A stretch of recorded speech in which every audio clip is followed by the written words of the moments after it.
Award. That's amazing. There is no introduction. There is no starting. There is only fumbling clumsily through the ether as we jump into tonight's show because we're late and it's mostly my fault. And mine. We are right on time. 12 Angry Birds. Oh, that's amazing.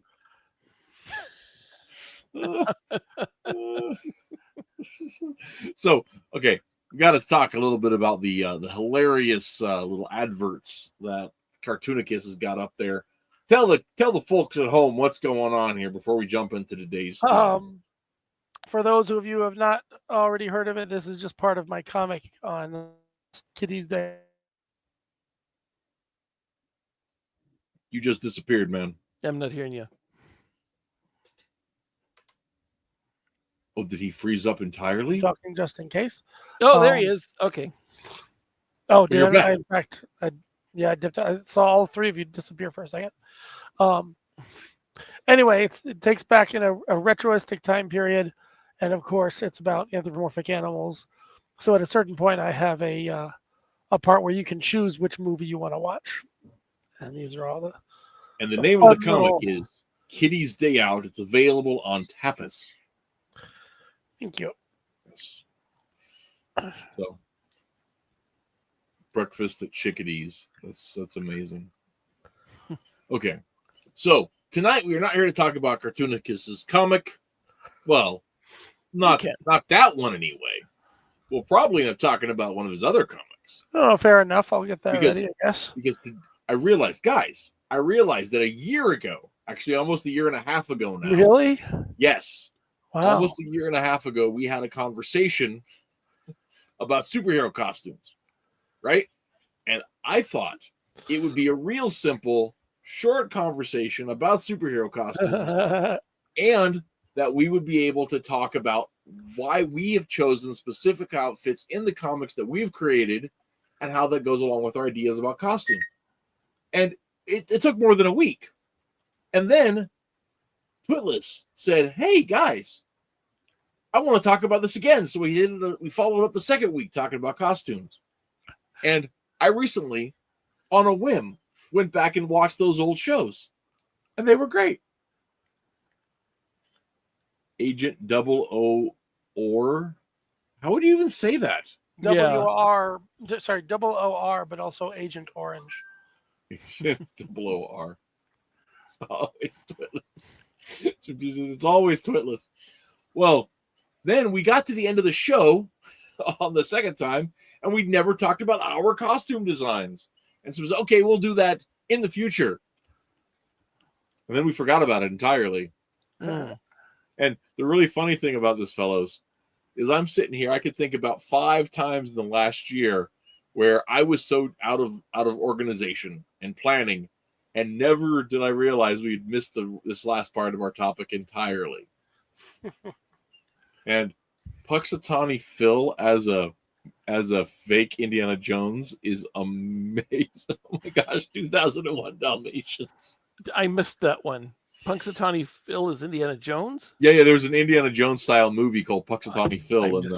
I'm sorry to keep inadvertently interrupting the stream, guys. These are top notch funniness, man. This is great. This is great. So go back out, get out there and read Kitty's Day Out, everybody. This is amazing. Okay, this is maybe a better advertisement for the comic than the stream we did for it. I think it was a fine stream. It's just like this is like it's so much the beginning of the game misses some of the whimsy. So you're telling me I should keep this up for a while? Oh, this is grand. This is grand. I absolutely love it. Anyhow, so we didn't really get into it. And then I thought that Cartoonicus, I thought you're going to be gone another week. And I had originally hoped to do a discussion of Doug TenNaples' Flink. And I was speaking to Mike Warning. I'm going to say his name entirely wrong because we've been talking in the back channels for a couple of years about getting together to talk to TenNaples books. And he's a huge, for those of you who don't know, Flink is to Naples, one of his projects, and it's about a boy who gets lost after a plane crash, and trying to live off the land, and is saved by a Bigfoot. So it's like kind of like My Side of the Mountain plus Bigfoot. It's a fun little story. But I was gonna have Mike come on and talk about that because he's a huge what are those cryptid guy? Cryptid fan. He routinely goes down to visit like the big or up to visit wherever it is there's a Bigfoot museum in Northern California. Mm-hmm. And Mike makes like yearly pilgrimages to it. Jim says so. It's a story of Doug's own childhood, perhaps.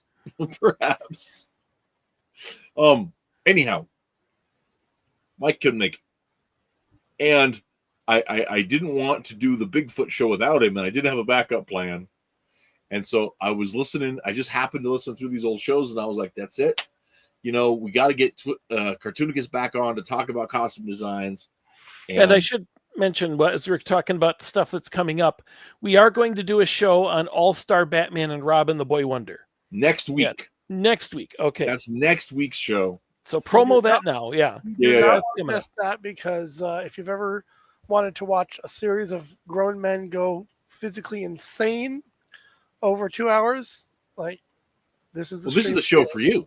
Yeah. We do that at least once a month. Anyway, I am 2.5 issues in to All-Star Batman and Robin, and it is, I could talk about it for weeks. and with it, like it, I believe it ran for 10 issues. I don't expect. I've not started it yet. You're reading yet. I'm going to start.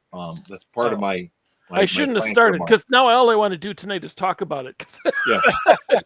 Yeah. It's just on the tip of my tongue. The ticket on that is though is I don't expect to talk the entire series. I don't think that would be possible. Okay.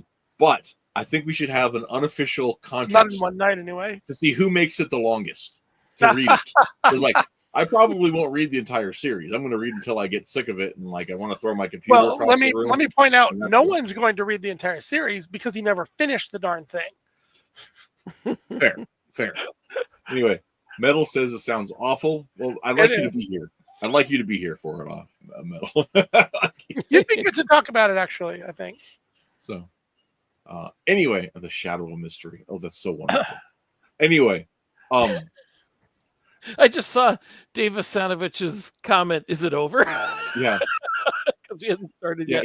That was because we were late. So I'm not even sure if he's stuck around or not. Hopefully, I know it's just funny. Dave's got hilarious stuff to say whenever he can stick around. So I hope it does. Well, I don't really.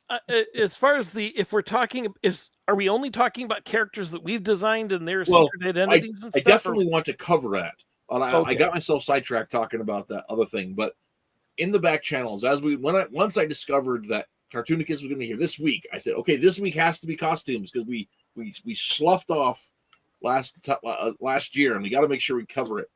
And Cartoonicus said we have to talk about the purpose of superhero costumes in Secret Identities because that's not something we mentioned about.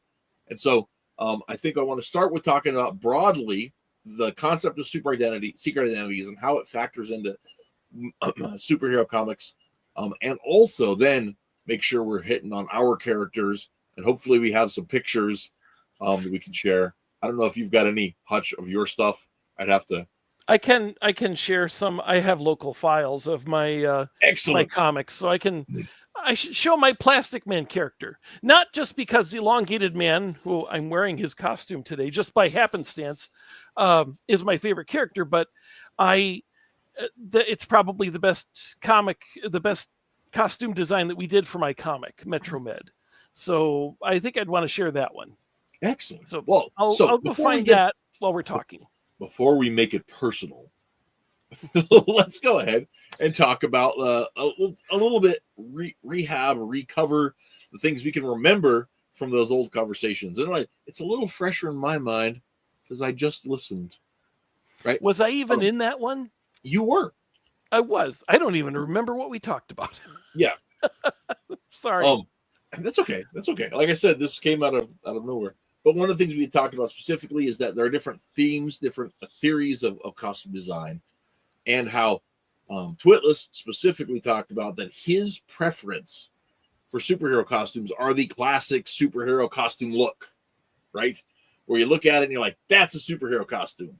The tights, the weightlifters, trunks, all that kind of stuff. And of course, last week we this is what got my mind remembering this a little bit, and why I listened specifically was that when the metal was on last week talking to the Henshin guys about their Japanese takusatsu kind of super characters, one of the things he helped me to understand some of the cliches within that genre, and specifically the idea that the armored look of so many of those characters are because of Japanese theaters and the kind of way they would make armor for the theater as opposed to armor for the battlefield.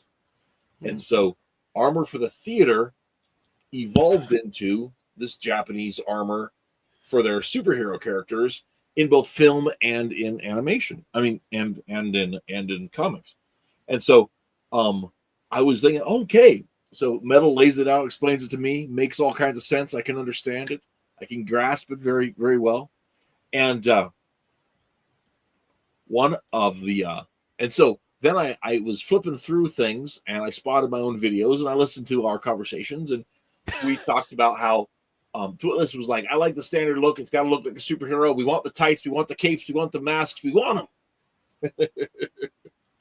And I had mentioned that I really like the tactical look, right?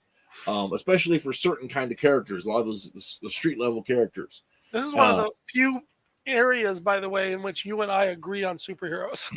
Yeah. And I don't always like the tactical look, right? But like a Darwin Cook's Catwoman specifically, like it looks like not a supervillain costume. It looks like a cat burglar's costume within a world where there are superheroes, right? And I like how the green Arrow always kind of looks like Robin Hood, right? No matter what you do, he still kind of looks like Robin Hood, which is an interesting thing too, because one of the things that we had talked about last week that the Metal was mentioning is that so many of these Japanese heroes, they have this idea of costuming growing out from this stage, from this traditional stagecraft concept and design of the stage armor, and how he had mentioned that he thought it was a little weird that American superheroes, they look like the circus and like the traveling carnivals of the time and from the athletes of the time that just before the heroes were created. Right. But we don't have armor being such a factor in American superheroes because nobody was wearing armor at the time. We've moved past that. Although I got to thinking about how I got to thinking about how like the Robin Hood, right? And how so many Archer characters look like Robin Hood, and we still have that in it because Robin Hood movies were a big deal still. And I got thinking about how the capes and the cloaks have a lot that are superheroes have a lot of callback to Gothic fashion of not like Gothic like actual true like the Visigoths, right? But that Edwardian, Victorian kind of neo-Gothic look, the theatricality of the 19th century, and those sort of things. And so there are definitely some of these elements that make their way into American costume designs as well. And we may be joined by the Metal. We'll see if he can make it. That is immediately correct one thing. Oh, right. Maybe with the sole exception of Batman, we're talking about the beginning, was the cape a reference to Gothic fashion?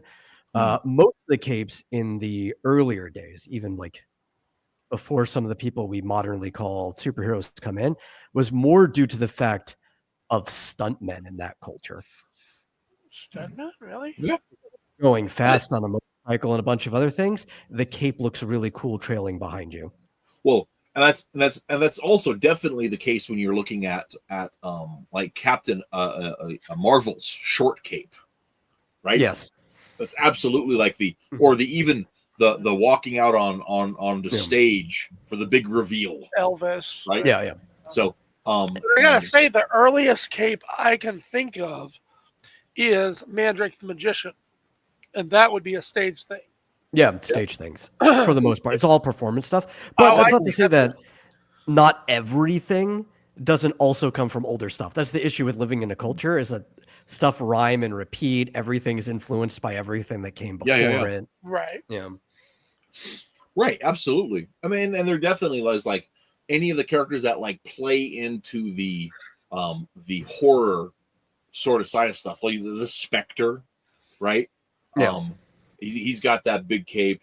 But then also like you have some of the like Doctor Strange, not Doctor Strange, Dr. Fate. His outfit also seems very much to have to play with those magical and kingly ideas too, with the way that even the helmet is shaped seems to reflect the original helmet, I should say, seems to reflect that kind of the like Greek helmets that were being discovered and being popularized at the time. So, well, I think we're also have to look at the fact that there's a survivor bias that a lot of the circus and wrestling and like Americana performance based outfits are the ones that have survived a very long time with those characters, because we had a lot of different characters in the early days that just really aren't around anymore. It's like there's a speed centaur at one point who is literally just a centaur, and you just don't see him anymore. Right. Yeah. So there's a heavy survivorship bias when we look at superhero outfits. Right. And that's also one of the things that I wanted to point out too, is just preceding the birth of the American comic book, right? Mass market printing was a huge thing. So like one of the things that they had in early mass market printing was this push to make everything educational. So they were having lithographs of and sometimes lower quality lithographs of art pieces that were in museums were being put out for kids to take in and all that kind of stuff. And they had the like mail away, art catalogs that they'd have too. So, I mean, some of those kinds of designs and Renaissance and neoclassical kind of stuff was still in the wind. And so the idea that Speed Centaur would even be something that would be thought to be accessible, right? Yeah. Or the Flashes, the Golden Age Flashes design. He's just dressed up like Mercury. Mm-hmm. Right? So here's the thing. You're not wrong about the survivor bias. It does happen. And there have been lots of other things. However, I can't stress enough that Superman reinvented everything. The second he was on the scene, everybody was trying to be him. Oh yeah, I mean he defined that superhero genre. Exactly. So even though you have characters that predate Superman that have some of the same kind of feel, they're still not the same. Right. He invented the superhero as we know. So I want to point out some of the pulp heroes, right? And especially like Green Hornet, right? Which is a perfectly liminal example. Green Hornet and the Shadow. They were stuck in these 1930 Depression era, fedora or slouch hat. The I love those, by the trench coat, and I love that look. I think it's classic. I think you can't get away from that. Before Superman, the DC's first superhero was actually Crimson Avenger, who was just a Shadow ripoff, right? Maybe that's not being totally fair, but it's close. It's close to fair. I mean, he even has an Asian driver. Yeah. Yeah. He's which is. Yeah, it was. But anyway, I'm sorry. I'm sorry. I was thinking that's more like Green Hornet. It is. I got them mixed up. But the Shadow had a whole cast of folks. But And I think there's a fairness in that too with the Crimson Avenger. Oh, hey, there we go, great picture. Yeah, I can see it. Mm-hmm. Yep, but I mean, he's definitely riffing off the Shadow. Yeah, and I think Green Hornet Perhaps as well. a little bit of But Zorro as well. you are correct with the idea that Superman's design came in and made what a superhero looks like. Right. So, and I think that's and I've always said, as far as the way the DC universe works, I rather liked the way they did it post-crisis, where they're, or excuse me, I liked it before the post-crisis because Superman was the first. Once Crisis happened and there's a whole bunch of Golden Age superheroes, Superman's not the first one to put on a costume and call himself something. And, I rather like it that Superman should be the first superhero in like, if we make a movie universe or a cartoon universe or whatever, Superman should be first, because then he's just dressing up the way people do on Krypton. At least that's usually the way that it is explained. He's wearing a Kryptonian outfit, and then everybody kind of goes, "Oh, are we doing this now?" And they all wear gaudy outfits and call themselves Captain something, or or some superlative name. Considering how often in the comics Superman is always inspiring someone to get out there in a Superman outfit and fight crime, that actually makes a lot of sense. Yeah. Yep. Yeah. But to answer the question, why does Superman have a cape? If you go outside of the context of the comic and saying that he's wearing a Kryptonian outfit, he's dressed like a circus performer. Like, trapeze artists often wore capes as they did flips and stuff because it would flutter behind them, and that was just very common in the circus at the time. And so in the medium of, I would say also in the medium of comics, which is, it needs to give you that impression of movement as part of its art. Capes or things like that make it easier to make things look like they're moving. Also, as you brought up before too, most trapeze artists, like stuntmen, wore shorter capes, so his was quite much longer compared to that. But it was a very common thing that they would wear. Yep. So I also want to bring up one other thing. You were talking about the fact that we don't have a lot of armor, though. I'll point out that in the movies that tends to change. Yeah, right? We're always translating spandex into armor when it comes to film, and I hate it so much. It just looks bad. Like they did this whole thing with the Flash in the Snyder films, right? Where they put him in this metallic bodysuit, right?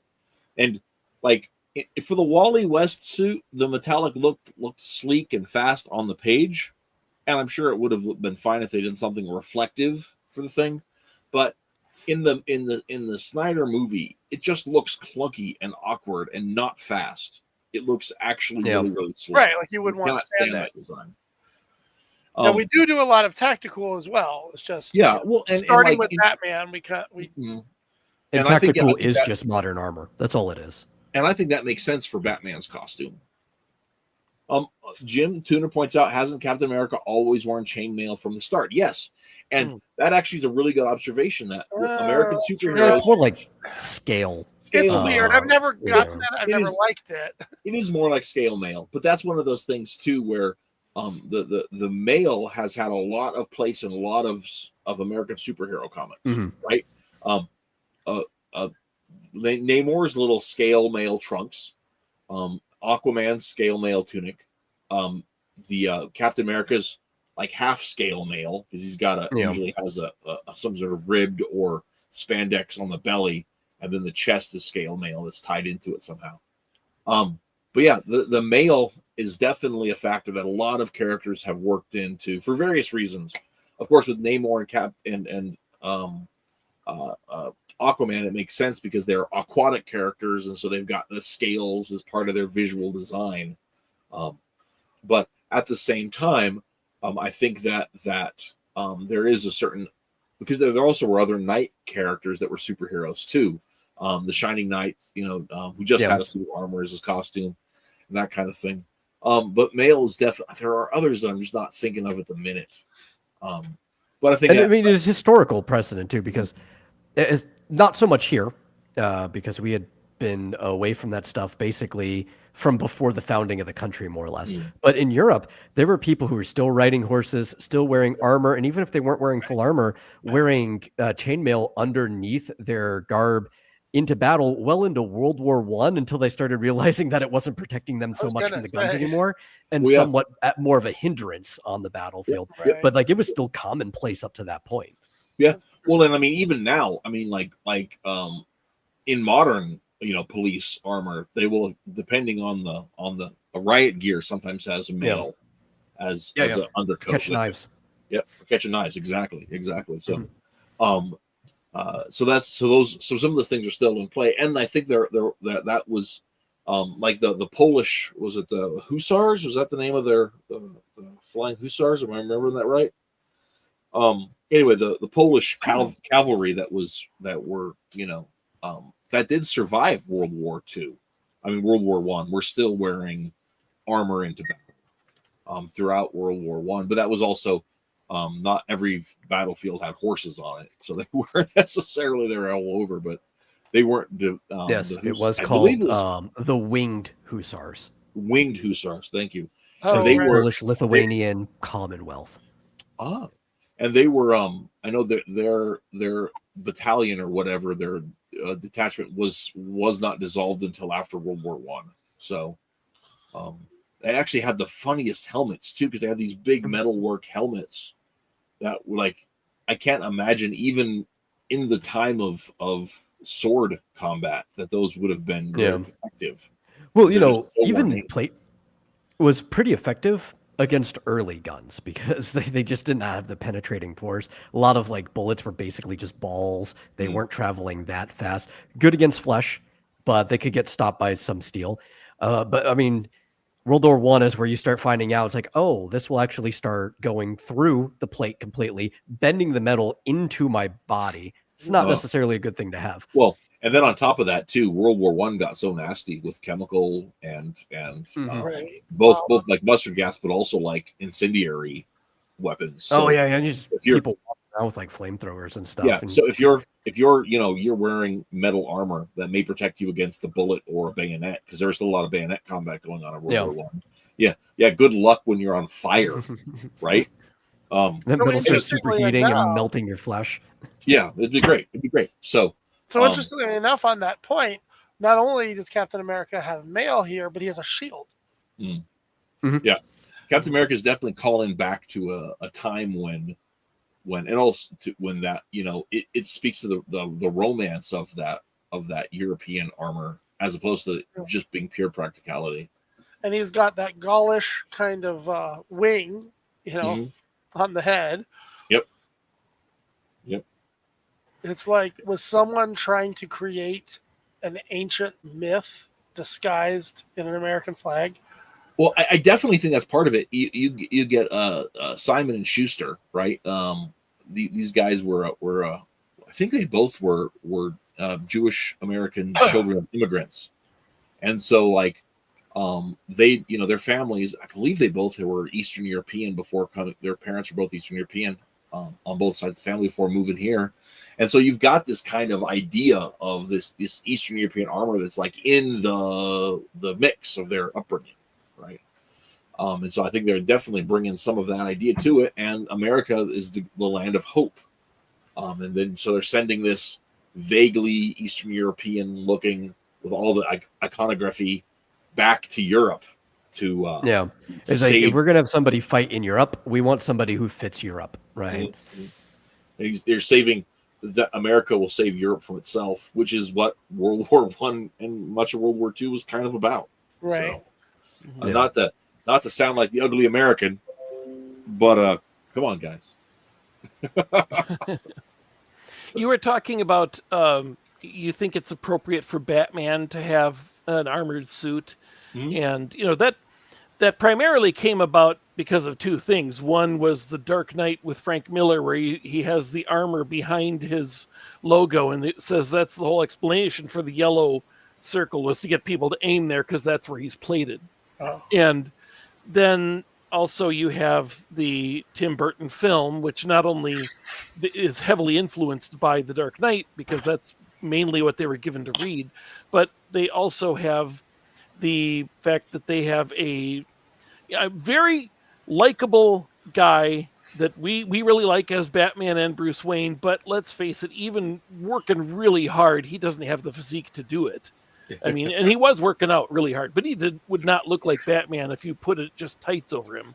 Right. And so they came up with that whole molded muscles look, and which got, of course, ridiculous to the point of having nipples built in. Yeah. And But I wanted to mention, if you've ever seen it's not really a fan movie. There's a movie called Batman Dead End, which is actually like it's basically a what would you call it? It's like a stunt person's demo reel almost. It's like the stunt persons and all the like your audition tape type things. Like here's the stuff I can do. Yeah. If you've ever seen it, it's Batman goes out, he fights the Joker, who is played by Boner from Growing Pains, and then the Joker disappears, and the Alien and the Predators show up, and Batman faces off against them. That's all the movie is, and it ends right there.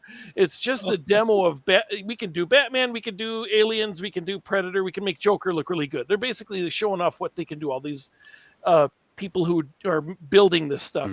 Well, that's amazing. And the reason I mention all this is that it starts with Batman. He like puts on a shirt, and the guy that they got to play Batman can do that. He actually has the physique to just put on a shirt over his muscles. And it's like, and I remember at the time, everybody I knew was saying, that's how you should play Batman. It should look like he's wearing tights. It should not be armor. You can't move in, you know? Yeah. See, the thing about Batman is that him wearing armor gets more and more effective as modern body armor gets more effective. Right. And more believable. Yeah. More and easier to wear. Right. Like slowly but surely, the armored look and the tactical look have actually been merging over time. Where'd it go? I was sharing something there. Oh, I did it wrong. It wasn't until into the Nolan movies that finally they said, "Oh, you want to turn your neck? Okay, well, we'll have to work on that." Well, also, and Batman's like a normal person, more or less. I mean, in the comics, he really isn't. A normal person in DC would wipe the strongman competitions here on Earth. But the way they play in the story, he's like a normal person. Like a lot of his compatriots, he kind of needs protection. Like a bullet would still kill Batman. Yeah. And that's why I'm saying it makes more and more sense as like even police and military and other people are actually starting to wear something that looks like this. Well, and I remember like when I was first like getting into comics, it was still like the idea that Batman had like some plating, right? Like, Kevlar woven into the tunic and and some sort of like idea that under the shirt there was like a mail for stabbing and that kind of thing. But it was the cape that was the real show of the armor thing, right? That like no, that was the excuse, was like in 91. Like, why does Batman have this giant cape? It's so that he can do this, and he's and you can put like multiple layers inside the cape. The cape's allowed to be heavier flying behind him, and it's like, oh, this is practically a shield that's flexing as bullets hit it. Exactly, right. And so, and that was the excuse that we were told in the letter columns, right? And which was fine. You can make his stuff so much lighter now, though, right? Now you'd have to insulate it because like graphene is highly chargeable, and just everything. Like electrically, heat carries a lot too. It's a huge conductor, but it's really hard to penetrate. So if Batman's tougher than a human, because he really is, all he really needs is like graphene woven into his clothes, and he's fine. He just needs it to not penetrate his body. It'll be okay. You just got to insulate it so he doesn't get like electrocuted or something. Right. Well, and then also like I've also always loved the idea that Batman's got multiple costumes that for like the different situations. He's planning ahead, so he gets the insulated anti-electric costume to face off against the electrocutioner, or he's got Yeah. the flame retardant suit because he knows that Firefly is going to be there. And Although that wasn't the real reason. The real reason is so they could sell toys. Mhm. Yeah, He sadly, lost Wesley. you. Yeah, you skipped out again. You skipped out again, Cartoonicus. Oh, But yes, very toyetic. he's leaving us hanging. I'm like dying to know what his next word was. Yeah, I'm sure it's toy. Merchandise. That's all. That's Merchandise. what we're getting to. Yeah. Where the real money from the comics is made. So anyway, I think this is the perfect segue though, because if we're to talk about getting to that part of secret identities, because not only do few characters harness the power of their costume more than Batman, he also disguises his voice. Yep. Right. So, why? I guess the question is, why wear a costume if? Where is it here? I don't know. If you're not going to disguise your face. Oh, right? Well, that's because people think way too much about the secret identity thing. If you know even the most basic stuff about human psychology, it's not even necessary, like at all. So, what the heck? What's better, bat armor or bat spray for every solution to a problem? Like Batman's look is not to hide his secret identity. Batman's look is to scare people. He's a devil. Now that is a very good point. Yeah. Actually, absolutely. That's the whole. From the very first. Maybe not the first episode, but the origin, the first origin. And one thing we hated, that I think we universally hated from Batman Year One, right? He does not say criminals are a wicked and superstitious lot, right? Yeah. Why can't you just say it, Frank? Come on, Frank. The devil came out of the shadows. Yeah. Like it's a good look. It's a great look. And but then back to the question of super identities, right? And go off here just a little bit, because this is not totally the topic, but the idea that the costume sets up a framework where people, it's the conceit within the stories is the costume sets up a framework where where the people around them aren't thinking about secret identities because they're thinking about the costume, right? So Lois, it's not that Lois Lane's too dumb to think about Clark Kent. It's just that, like, there's this distraction of this brave, bold person, and then my nebbish, business associate's not even in the same ballpark, right? Yeah. Or with Batman, well, maybe he's kind of a flake, but there's no way that somebody as successful or reasonable as Bruce Wayne is going to dress up like a flying rodent, right? And I know bats aren't actually rodents. Don't tell me.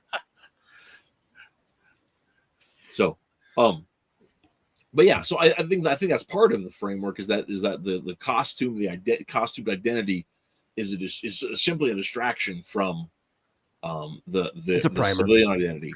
And then, of course, you have like the Flash, right? The Golden Age Flash, who would intentionally vibrate himself so no one could see that he looked like. Right. And if you were a very, very distinct looking person, I could understand, right? Like, if you're somebody who's got features that are just way out of the norm, maybe you've got like a nose that's twice as big as anybody you've ever seen, or maybe you have giant ears or something, then you might need to do something to make sure people don't recognize, like, man, I've only seen one person with 8-inch tall ears in my entire life. That's got to be the same one. But you just think most of these people just look like your average, like, Hollywood actor at the time, which there are tons of people who have the same features as. You wouldn't just like think, I don't know, Clark Gable Superman or something, Right. Yeah, but here's the thing. We still recognize our Hollywood celebrities, right? No, you don't. If you actually don't. You're going to bring up Henry Cavill standing in a. It's not just him. It's everyone. Do you know how many celebrities have come in second place in lookalike contests for themselves?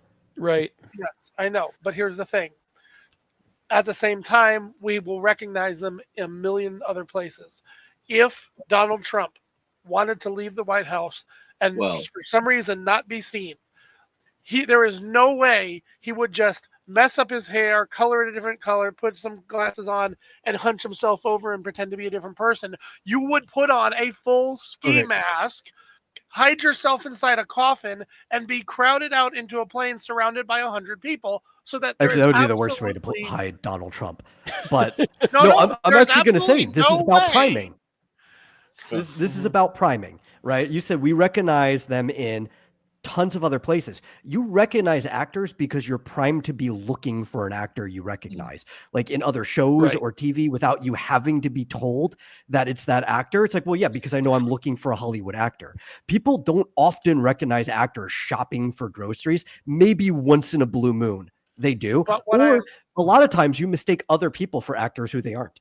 But what I am saying is, if it came down to a life or death situation, for some reason they had to be snuggled out of there, there was absolutely no way you would ever take the chance of not putting a massive bag over their head.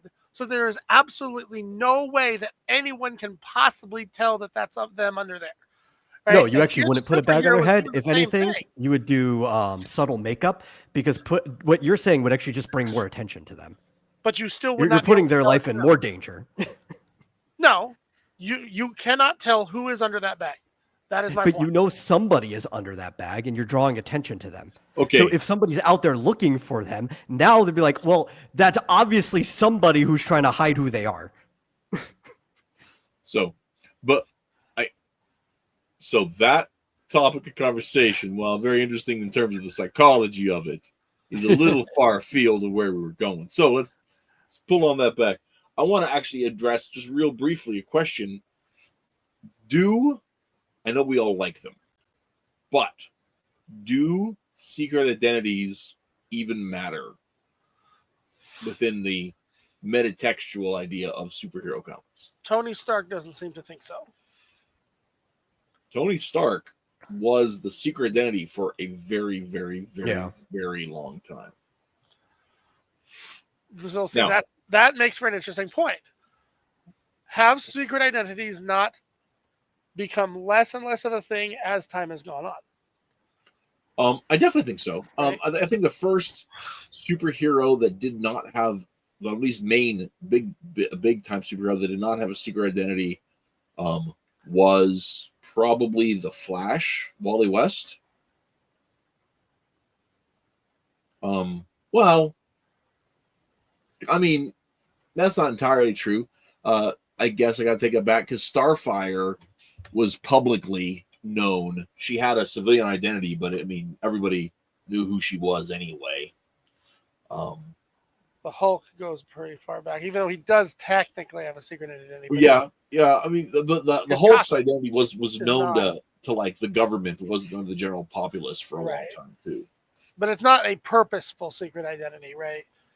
The Hulk himself does not wear anything to disguise, normal Hulk from Super Hulk or anything. Yeah, that's fair. His costume is simply himself, just like Starfire. Yeah, well, there's also the Fantastic Four. Yeah, who really never maintained secret identities. Well, they weren't necessarily public, but they weren't really going out of their way to have a secret identity either. Well, they just kind of lived private lives. The Fantastic Four are like Challengers of the Unknown. They're in the superhero universes, but they're not really superheroes in the strictest sense, right? Try arguing that to the general public. Well, that's fair. That's fair. Right. That's fair.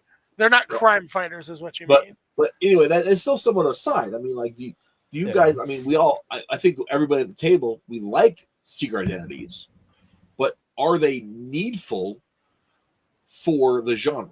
Well, the reason I bring up time period is because every once in a while, like every 6 months, we end up having this conversation about how it would actually be just about impossible to maintain a secret identity nowadays. With AI and social media and satellites and everything else, it's like you're facial constantly matching. on. Yeah. Right. It's like we're always talking about how like it's just impossible to get away from it all. So at a certain point, what is the point, right? Well, I think it depends on the story, honestly, and I think it also depends not just the setting, which you can do modern. If it's like a small scale setting, even bringing in AI and stuff. If you're in a local town, if you're just trying to hide from your friends at school, you could probably keep up a secret identity for quite a while. But I think it also matters, does it make the story more fun or less fun to have a secret identity? I think that's what's ultimately important. Yeah, so this is where Spider-Man comes in, right, and completely defined secret identities for the next, 40 years. Right. And then everybody else tried to jump on board with that, especially Superman, for better or worse, depending on who it was. The whole concept of having to balance two lives. And it totally makes sense, of course, that Stanley put a teenager in this situation so that he had to deal with school and a million other things while he was trying to balance that. And Spider-Man's secret identity, too, is a situation where, like, Peter is Peter today, and Spider-Man is Peter's projection of the man he wants to be. Right. And so that in terms of teen storytelling is always super poignant, I think, because like that's the play acting that everybody goes through as they're becoming the person they want to be. And he was also able to do fun things with it, like having all the people who hate Peter in real life love Spider-Man. And vice versa. Right. But, on the other hand, a billionaire celebrity like Tony Stark, it's like, who cares, right? I mean, I'm more popular as Iron Man, so I'll just be Iron Man. And Isaac actually points that out too, and the idea too that one of the things that I thought was really interesting in the way that they handled Wally West was that first Wally West has nothing to lose because he doesn't really have a support structure or people that depend on him in his civilian identity other than his mom, right? Yeah. But he doesn't have like dependents or people. So there's not the idea of I'm protecting the people I love by keeping this fact that I'm sort of breaking the law, and I've got people that have a death wish on me, a secret. But at the same time, the more the comics went along, the more Wally had to suffer for his public identity. And so I thought that was one of the things that was really within the context of the Flash. I thought was done really, really well. But at the same time, I think that like when you look at, you're talking about Tony as like being Iron Man publicly in the movies and later on in the comics, made sense because he can be more popular and have a larger share of the public awareness. I think that's definitely a factor, but at the same time, like world leader, right, they've got millions of enemies, but they still stay public, right? Right, exactly. And Iron Man has been reshaped into being that same kind of public figure, world leader kind of person. But you compare that to Batman, right? Bruce doesn't want that public awareness. He's not interested in fame, right? And so keeping a secret identity would be more of a factor for him personally, because he's not looking for to expose himself personally in the world in that way. To double on that, I think it would make him worse at his job if people knew who he was, because there's like this folklore, these tall tales about the Batman, and there are people who think he's a real person, but there's a lot of people that think like he's just this phantom in Gotham, and if they knew it was like billionaire Bruce Wayne, they would be a lot less afraid of him. Right. Well, and that's why I think it was a mistake to ever have him become the accepted hero and working with the police and all. Well, the thing is the difficulty with that is that the original framing of Batman, not original, but like it moved into the idea where he was just well known and accepted, and like by the time that when the 66 series came out and they said, oh, he's deputized, like nobody really batted an eye at it.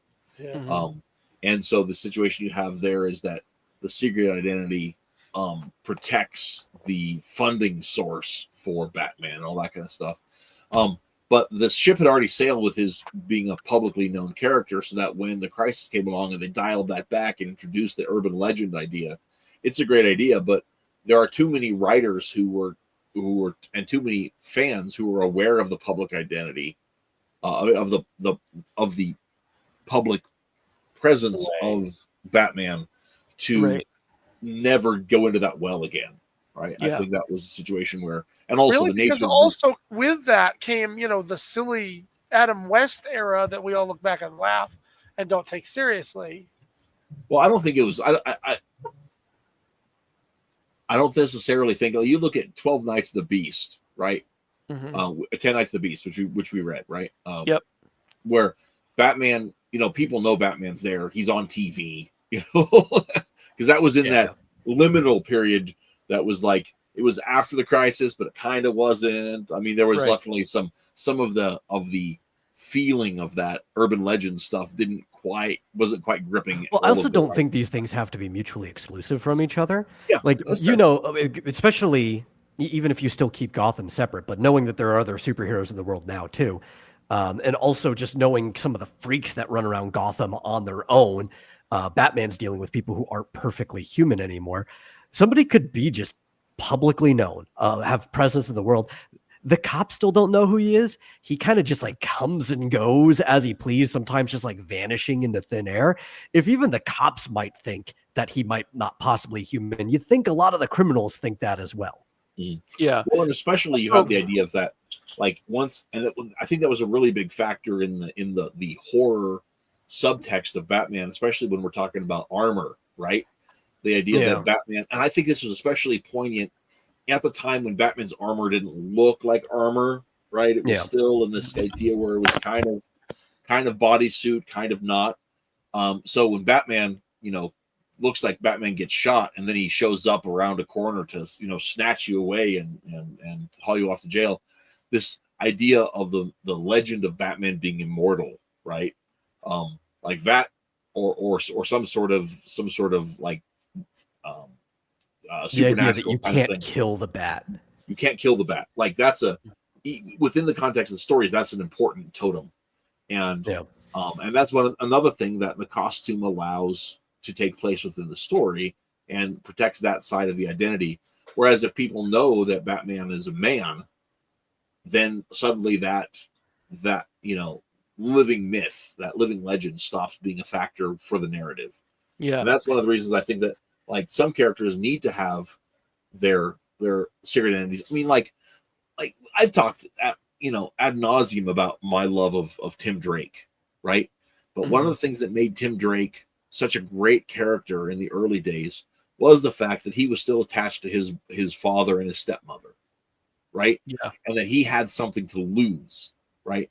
And so Tim Drake was always deciding what to sacrifice in his life. Not if to sacrifice, but what to sacrifice, right? Which is such a great metaphor for just the growing up experience, but also what about duty in that world where the adult meets the adolescent that kids have to navigate through. And so the idea that you're always giving something up. And that's one of the things like in Forces, in my own story, and I think unless anybody else to go on here, I'm gonna pivot. Well, I was gonna. Okay. Go ahead. No, if you have else to say, I haven't really had a chance. I have a hard time jumping in sometimes. I'm sorry. I'm sorry. But the Tim Drake was a good reaction to how Dick Grayson told everybody he's Dick Grayson. And thus everybody knows that Bruce Wayne, the guy he lives with, is Batman. And there's like, 20, 30 teenagers that he works with who know that he's Dick Grayson and can figure that out. And it's like, it was so hard to believe that he would do that, but it's being the 60s, that was a different time, but it made less sense over time. So with Tim Drake, he's like, he doesn't tell anybody. For the longest time, he didn't tell Superboy or Impulse. And when they finally pressed him, you never tell us who you are, he gave them a fake ID.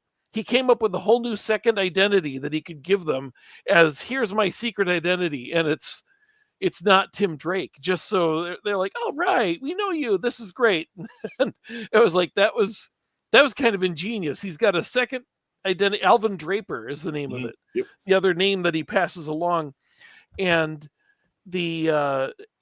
nobody knows his connection to Bruce Wayne until Bruce Wayne adopted him, But that was ingenious. I liked that he had a real an identity. He was just keeping a huge what would you say? He's got it covered.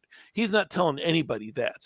And that was really good, because that was more like what you're talking about with the Spider-Man. It's like working really hard to keep your identity separate from your superhero persona. Didn't he even keep it from his dad for a while?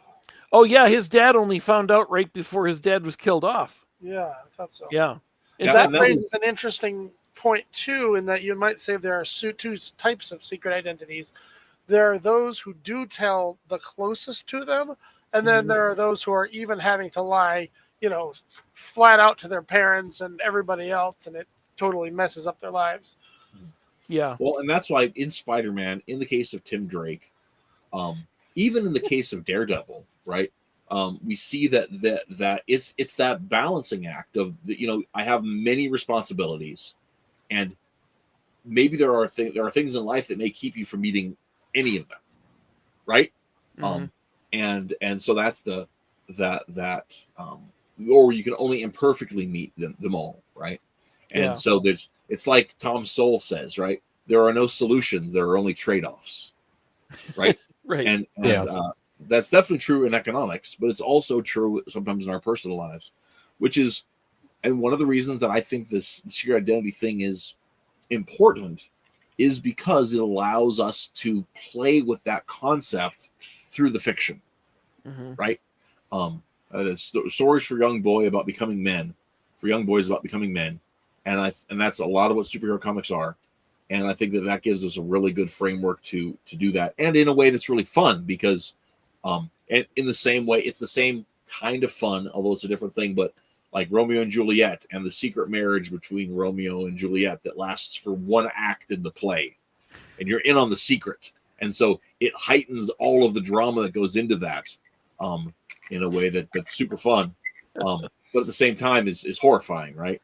Well, it's that same kind of playground in superhero comics with secret identities. And I think there are characters that don't necessarily have secret identities, but that still have that in there. And like what I was going to talk about in Twitless.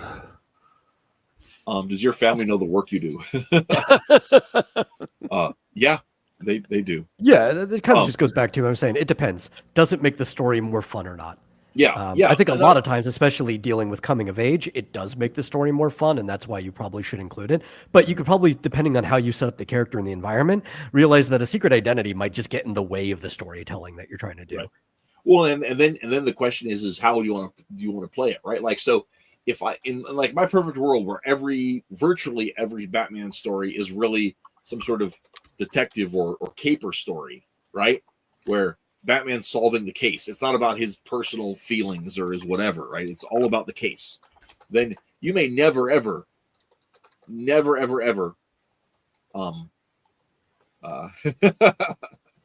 that's hilarious. That is mean. When you have in a Batman story, you may never ever see Bruce Wayne in an average Batman story, right? In my perfect world, and that's fine. And then you have the story that calls for the socialite, and you can bring him out, right? I did a review a couple of years, I think about a year and a half ago, on has it been that long ago? I think it has, on Penguin Triumphant, where there's definitely a plot reason why Bruce Wayne shows up during the course of the story, but at the same time, if you look at Batman Devil's Advocate, you almost never see Bruce because it doesn't play in the factor because it's the detective story. And the only reason you see Bruce is because you have a scene where he's talking to Alfred about the case, and that's it, right? You lousy Kryptonians. That's good. Well, yeah, and Isaac, I didn't pick you up. I didn't address it, but it's definitely a factor. I met some people are different personalities at home and at work, and sometimes you have to be, right? Like if you've got a job where you're dealing with people's neat personal problems in your day job, you don't want to take the that home. meme of turning on your customer service voice. Yep. Yeah. Yep. The Absolutely. reason I liked Elongated Man so much was back then he was the only guy in the DC universe who had a public identity, he had a secret identity for a very short time, and then he just revealed it and went public with it, and nobody else did that. And now it's like 50-50. Half the characters in the DCU don't bother to have a secret identity, or either even they the don't ones, have a personal life or whatever. Yeah. Or even the ones that do have a secret identity, sometimes there are still open secrets within the hero community. Yeah. Right. And sometimes that even takes some of the fun away of from those stories. Right. At least I think they can anyway. What I was going to talk about earlier, and I think this is a good segue into the costume conversation, is that like one of the characters that I've worked with in Force of Good and Evil, Chad, right? He's the bully turned hero character. And he's got he will eventually have a public identity where everybody knows that he's Chad Little the Tinker. That's his superhero identity, is his identity. But the way I'm playing with it is that he's got his private his personal life is the secret. So his public identity is his real identity. But he has a secret wife, and he'll have secret children, and he'll keep his private life utterly obscured from the real world. So his secret base, right, his bat cave is his actual home, and he has a false home that people know that he lives in, and then there's a secret passageway that goes to his true home where he has, and so with that character, I'm actually intending, spoiler alert, I'm intending to actually invert those ideas. And I've actually made open hints of it within the pages of Forces if you're paying attention, so it's not a huge secret. But the idea that so that his private life will be his secret life, and that's the and there are plot reasons why I'm going to play with that idea, but it does explain, in case anyone was wondering why. I've occasionally shared out pictures of his costume, and the reason for that is that it's like it's just. Let me see if I can't find it. Oh, I thought it was right here. It's in a different folder. Curses.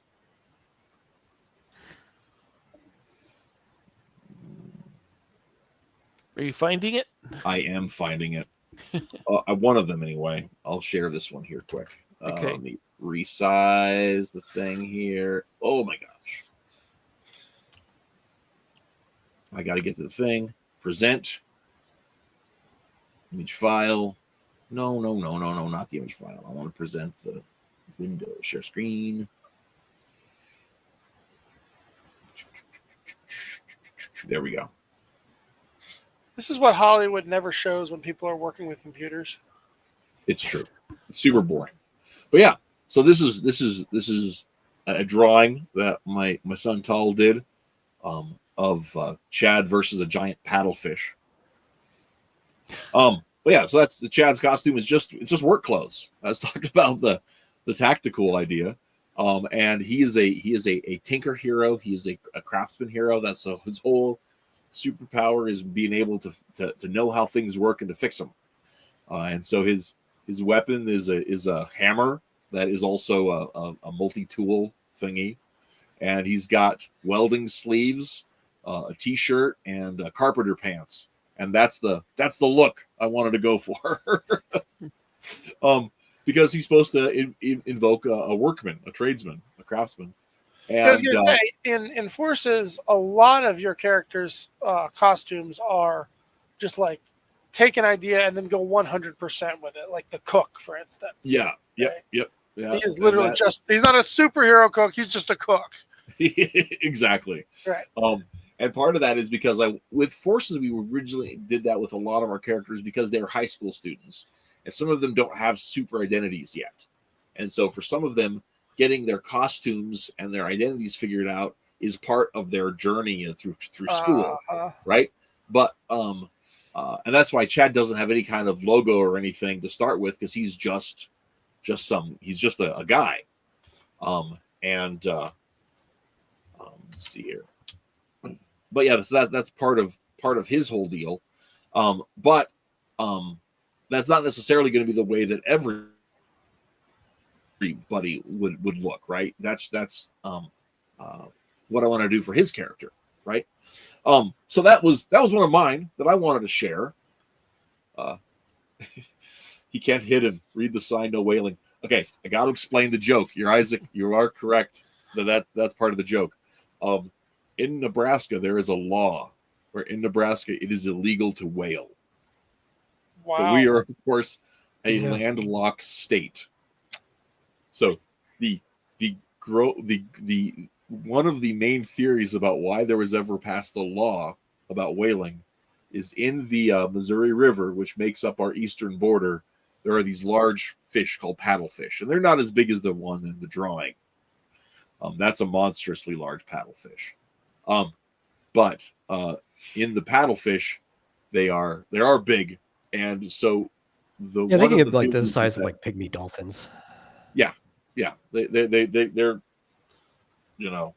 they get to be about like 5 feet with the snout, something like 5 feet long, 5 feet, 6 feet long, something like that, which is big for a river. But the one of the going theories is that they were that the old lawmakers didn't know the difference or couldn't tell whether they were fish or not, or are whales even fish? That was the whole debate from 150 years ago.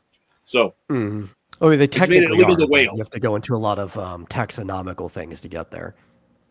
Yeah, I mean, paddlefish are definitely fish, but no, whales are. But so are we. So like that. That's just, if it goes back that's a different rabbit hole. They absolutely are.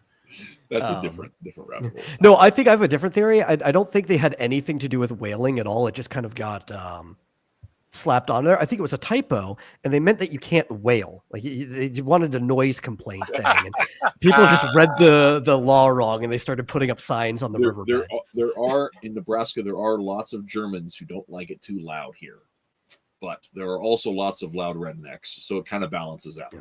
No, it was a law against online gaming, specifically creating those ridiculously expensive items that you can buy in game for the quote whales. That's terrible. So another design that we did that I'm particularly proud of, even to this day, is for our original superhero. I think I've showed this before on screen, but we'll just do that anyway right here. And this is Al Jin, our original, the first superhero in our universe. And of course, it's that dreaded brown. Everyone says, oh, no primary colors. What are you doing? Oh, he's got red on him. I mean, it makes sense to his character. So I think it makes sense to the character, right? And he's got that Aladdin kind of feel, which was the name of the thing. It was, I took the idea from mashing up what makes Superman and what makes Green Lantern, and this is what I came up with. And I like it. So definitely has some like adventure B movie vibes going on him. Yeah, and that was very much the idea. Is I wanted something that would like. It also had like Green Lantern, the Golden Age Green Lantern had kind of the big puffy shirt too. So that's kind of the vibe I wanted to run with, was that line between superheroes and pulp B movies and pulp magazines and Ibis, the Invincible, and all that kind of stuff kind of wrapped in together with it, and to really kind of play on the themes of the Golden Age, because that was one of the character that kicks off the Golden Age in our universe. And you can a couple of his ventures are available in print still. So all that kind of stuff. So but this still follows into the like clothes as costume idea. Let me see here. There was also if I had been prepared, I'd have all of this done ahead of time. But c'est la vie. I did not. Well, I can hardly scold you because I'm building a PDF now of what I want to show you. That's why I'm over here working as you're watching my eyeballs. See, you were building it, but you were so focused. I was afraid that you were waiting, and I was taking it too much No. Like, no, I'm stalling with my eyes. I'm stalling. That's amazing. Twitless, Cartoonicus, I don't suppose you happen to have anything prepared that you want to. Yeah. Oh, excellent. Well, while I look up another couple of things, I will hand the reins over to you if you can get that prepared. Quick. Okay, it's shortly, up. I mean, not nagging, but shortly is what I mean to say. Because we basically do the same thing in our comics here. What with having a high school, and so we end up doing the same concept as clothes, just being the costume, mainly on the idea that as high schoolers you're going to end up with all these different archetypes, and when that archetypal look gets so well known, it becomes a costume in its own right, right? Like All-Star here, obviously the name harkens to an idea. He's wearing the red, white, and blue. It's like, okay, yeah, we get the name. It's like Superman, Captain America kind of a deal.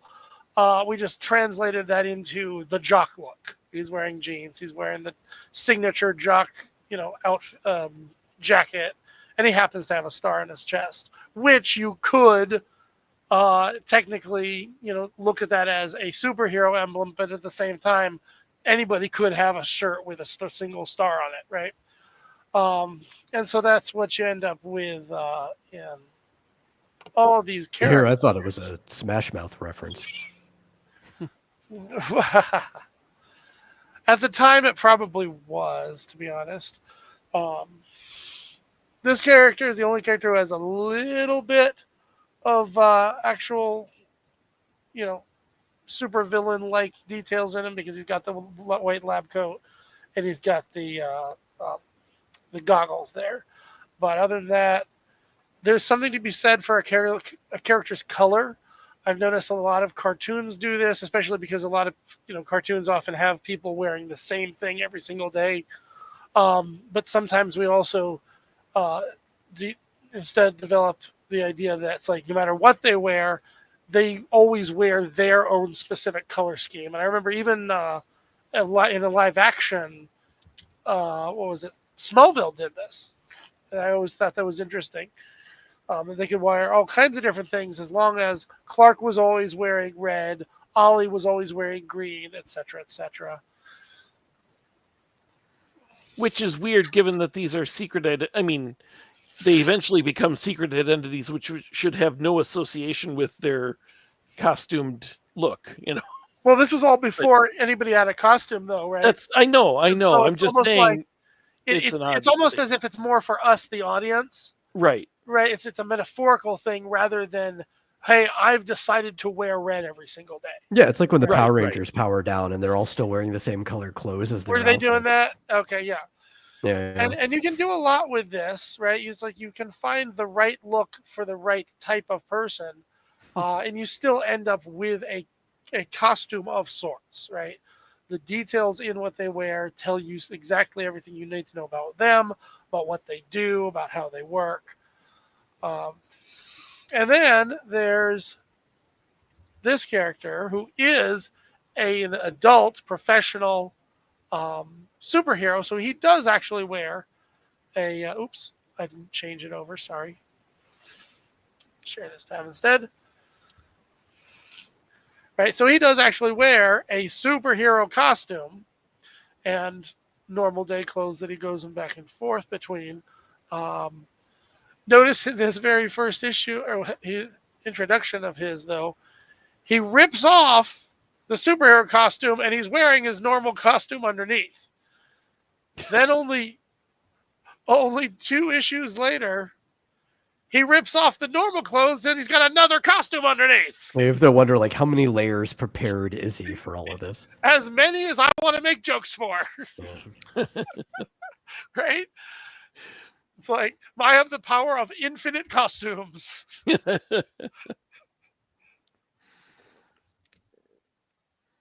Well, I'm ready to share mine whenever. Go for it. Yeah, go for it. I didn't know if you're done. I didn't. It's a very layered There's a character. pause. I didn't know. Okay, let me present here. And Twizzlers, what are you doing watching the stream while we're talking about Super School and you're not here? He's enjoying it. You know, that's actually, the audience is the best place to be, believe it or not. Okay, let's see. We currently support Google Slides, PowerPoint, and PDF. Okay, upload file. Do I have to upload the file? Okay, I'm sorry. Talk amongst yourselves. This is harder than I thought. Give me just a second. Yeah, apparently set up for Heroes Con is tomorrow. That's why he's not here. Let's see. Well, while you're doing that, I guess I will go ahead and if that's cool, I can share a couple of other things that I wanted to go ahead and highlight as far as things that I really dig on. Let me see, share screen. Yes.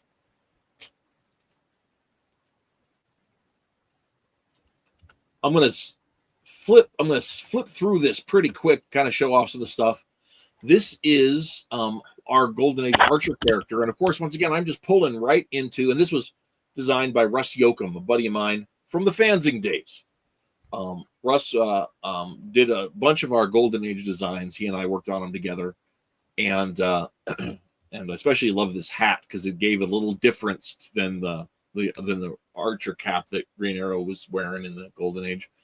But with it, we had but it's just playing in that same sandbox. Like we were talking about how archers almost always look kind of Robin Hoodie, and that was definitely something I wanted. But of course, it's got a red color to it, and I don't have a colored one right here. Quick, let me go ahead and load up the next image. Oh, here we go. Here's a color one. This painted one. It's the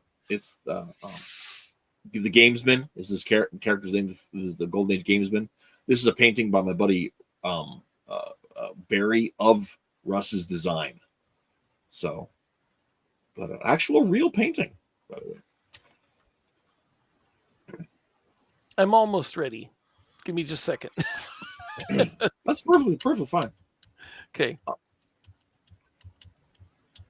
But while we're waiting, I do want to bring up one other thing because I'd like to point out something that's interesting here in that, like we were talking about, the idea of just your normal clothes being a costume in its own right is that you can actually take it further. Oh, never mind. Well, that's fine. I can jump you back in here in a second. Okay. Where'd it go? But yeah, this was a same idea of looking at medieval or pre-medieval styles to give that impression of this is our Bridget character, who's kind of like our Wonder Woman, but not from the Golden Age. And that was the to get that same kind of feeling in there to play these kind of things. But anyway, so she's Scottish instead of Greek. She's Irish. Irish instead of Greek. Oh yeah, I can see that. Yep. Okay. Yep. Fighting Irish. Brigid was a Irish goddess. So she's of my peoples. I'm gonna hit. Okay. Oh, sorry. So finish your thought real quick, Cartoonicus. Just the fact that you can take it further because there are characters who don't even wear clothes, right? And yet, no, he's clearly wearing clothes. He's wearing shoes. Shoes and socks. And gloves. Those are clothes. And gloves. You get my point, though. If your character design is iconic enough, anything becomes a costume. Yeah. Right. There's definitely some truth to that. Okay, Hutch. Just wait for my new character, the Streaker. We've got a whole bunch of stuff up here. Streaker. I guess you have to share them. Oh, okay. There we go. So you have to move them? Is that the deal? I think. Okay. I think that's what. Go back to the cover. Okay. The cover. This is a cover by Paris Cullins, the guy who did Blue Devil. So I got him to do this cover, and this is a few interesting things about the design. The character in purple who's the stretchy character, that is Mark Stretch, and he is. This is a good look at his design, but He's actually red, not purple, but it was a little miscolored on the cover. But it looks good in this lighting because you can see that a lot of these characters are darker. I asked Paris to do a janitor who's like taking his camera and going to sneak a peek under somebody's mask and sell it. Like this is a not good employee at the hospital, and everybody's jumping at him. And I said, just make him a janitor. And I'm thinking like Tim Conway's, character with the mop top and like an old guy. And that's what I told him to do. And so Paris Cullins is black. I would not have made the janitor black, except that he's black. And he thought, oh, I think nothing of it. I'm like, okay. At least Mark Stretch is black too, so it's not so bad. But the character behind, or the character to the left, is Magnitude, and you can tell by his we worked really hard on the M logo. It's got a thing that's going into the red line, so Magnitude is kind of a good indicator of how powerful he is. And then behind him is Super Saiyan in the background. It's what? Oh. Is there a Super Saiyan in the background? That fellow that's on fire with the spiky hair. Yeah. Oh no, that is Freedom Fry. That's who I was about to mention. Oh, okay. Her name. Yeah, it looks like Freedom he's straight Fry. from Dragon Ball Z. Okay, well, she's not supposed to. Which is another great example, by the way, of a design element totally creating a iconic costume. Yeah. Yep. Okay. Let's see. I can do that. skip Oh, past. it's What? sliding on the. I'm allowed to. I can do this. So. Oh, you can. Okay. Excellent. Yeah. So let's see. I can skip past this. This is just the 4 mafia families. Each one is based on the faces of the cards. So let's see. The next one. So they're all in this casino meeting and planning, and this here is the variation on, since he's kind of a variation on Plastic Man. Mark Stretch is basically me saying the only difference between Plastic Man and the T-1000 is attitude. So Mark Stretch is basically Plastic Man if he was played by Samuel L. Jackson. So that's so this is Mark Stretch has infiltrated it, looking like a gambling, what do you call this? The one-armed bandit is what he's dressed as there. Oh, okay. Okay, and then you can see now he's a cart full of computer stuff, and he knocks out a guard. And the reason I wanted to show you this is that we designed him to basically look like a big pencil with an eraser head. It's the high top, what you call it, from the flat Kid and top. Play. Yeah. Yeah. So it may not be current, but remember, this is a character who, all of my characters are designed over decades, supposedly. This is a character who's been around since the 90s.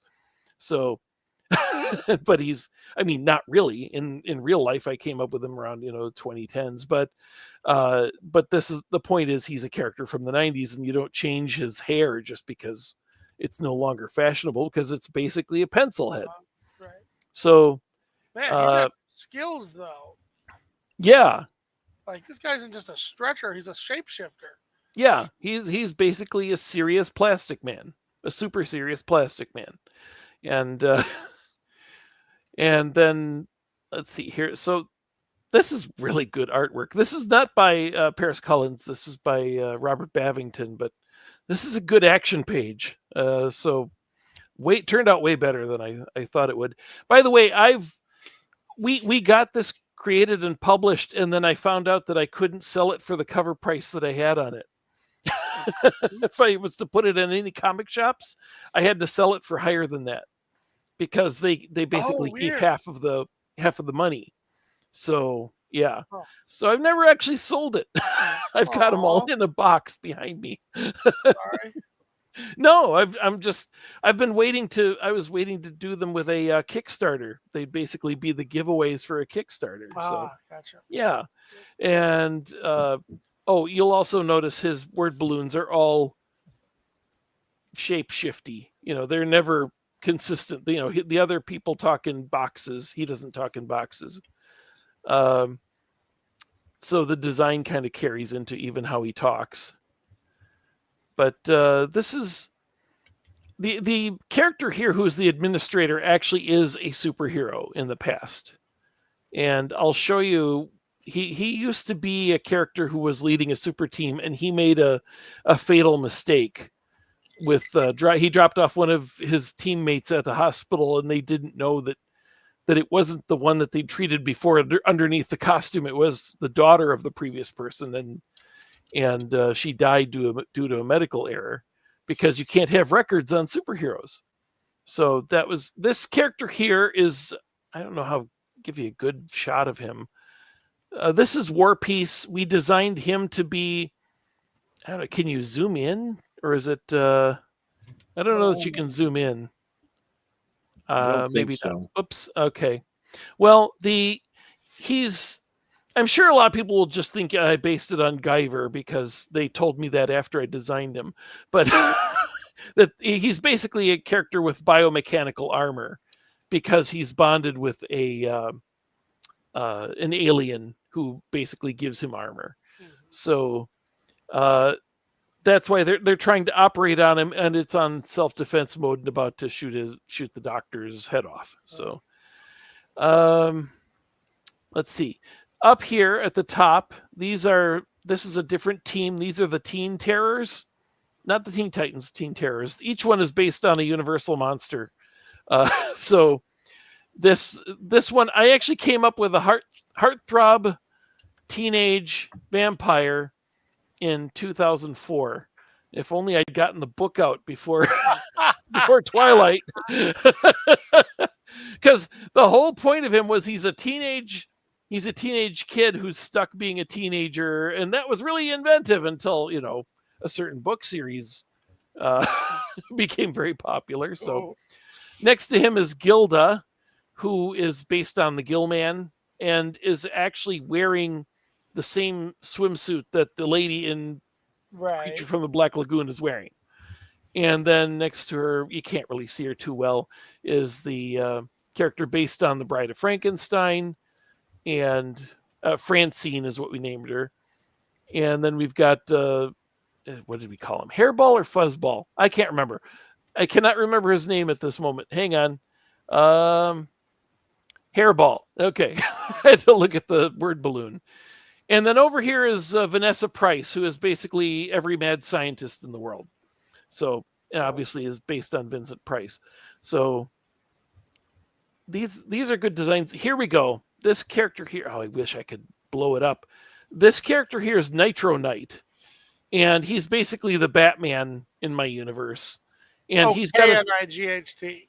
Yeah, Nitro Knight. And his sidekick is Dynamite. D-I-N-A-H-M-I-G-H-T. So I was going to have a whole bunch of stuff with Nitro Knight and Dynamite, and it kind of is a play on Batman and Robin, except that they're a father and a daughter they're basically living in the suburbs. They aren't rich, but we were talking about having to, hide your secret identity from even the people in your family, and his wife and her mother don't know that they're superheroes. And it's a great problem. And the daughter's saying, we really need to tell her. And then they tell the wife something very important that she should not tell anybody. And the next day, everybody in the neighborhood knows. And he's like, this is why we can't tell your mother. Because there's people who just can't keep secrets. So let's see. This is Shock. The monkey right there is Shock. And so here, let's see. This is past this page here. Okay, here's where he's looking at his old team. This is set 15 years in the past, which is why it has a reference to Indiana Jones and the Last Crusade, which would have been 15 years old at the time that we made this story. And here's Shock the Monkey way back then. The costumes are kind of dated. The look of them is not like modern superheroes would look. But that was intentional, because this is kind of an older team. And so anyway, the Come to Heroes Con, I'll trade you some Omega Girl comics for that. Okay. Well, this is the So this is Metro Med. This is the first color issue that I did, so it's a good chance to see some of these characters. And oh gosh, the other story that I have never got colored right. I still need to get it recolored. This story here was originally a black and white one that was recolored. The first one with Mark Stretch was not. We did that for the color issue, and in some ways you can tell. But the only other character I'd really love to show you is XLR8. It's the high-speed robot that's from the future. I like the name. Well, his design is I'm really happy with the way his design turned out. But he actually has a secret identity, even though he looks nothing like a humanoid. I mean, he's humanoid roughly, but unlike Red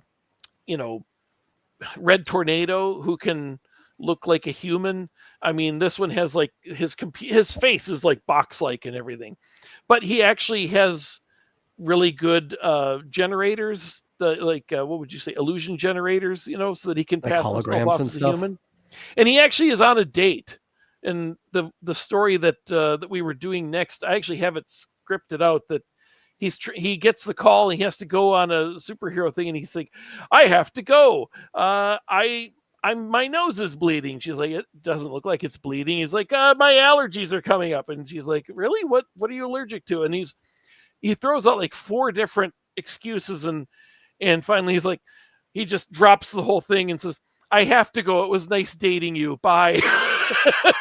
Disappears. So that's it's funny. like, yeah, you pushed it now too much. Is his name actually just 4 characters long? It's what? Yeah, XLR. His name is it? Okay, I was hoping when you said that was the case. Okay. I've got 2 other things I could show you here. Hang on. Can I switch to the page 1 and page 2? Matt, do you see that one? It says page 1 ink. There we go. These are actually, nobody has seen this before. This is, and I'm trying to remember who did the inks on this. This is Paris Cullen's art. I got 2 pages from him for this, and it was just supposed to be a teaser at the end of the book. And this is a character named Bugsy. He's basically my version of the Bug-Eyed Bandit.